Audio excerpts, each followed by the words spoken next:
Oxford reading sheet. Don't be silly. Everyone was in the playground. Nadim has a surprise. It was a plastic snake he had brought it on holiday. Mrs. May called everyone inside, and Nina had an idea. She wanted to play a trick on Mrs. May. "Leave the snake here," she said. The children went inside. Mrs. May told them to sit down.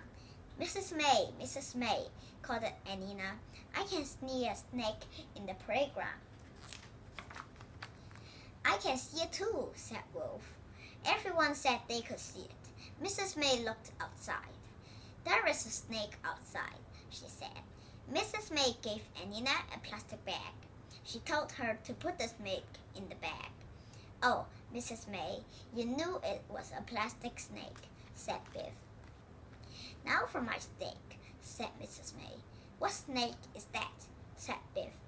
"The adder," said Mrs. May. "You can do some Yiddish sums." Everyone was doing Yiddish sums. Sums were hard. Then Wolf looked outside. "Look," he yelled. There was a donkey in the playground. "It's a donkey," called Anina. Mrs. May, everyone called. "There's a donkey in the playground." Mrs. May looked cross. "It's made of plastic too," she said. "It's true, Mrs. May," said Wolf. "Look out of the window." Mrs. May looked out of the window. She saw the donkey. "Someone will have to catch it," said Anina. "Mrs. May can catch it with a plastic bag," called Nadim. Mrs. May was cross. "Don't be silly, Nadim," she said. "Should we phone animal rescue?" asked Biff.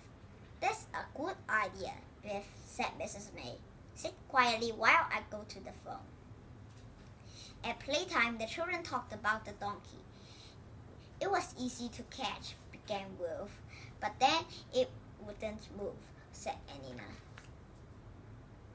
"Two people pulled it," began Chip, "and two people pushed it," said Biff. "We didn't do any more work," said Nadim. "Well, it's time to work now," said Mrs. May. "Come back to the classroom. You can learn to spell something." "Spell what?" Mrs. May asked Wolf. "Donkey," said Mrs. May. Everyone was doing spelling. Wolf looked into the playground. "Look," he yelled. There was a goose outside. "It's a goose," said Anina. Mrs. May, there's a goose in the playground." Mrs. May looked cross. "Don't be silly, Anina," she said. "It's true, Mrs. May," said Chip. "Look out of the window." Mrs. May looked out of the window. "Oh my goodness," she said, "but it may not be a goose.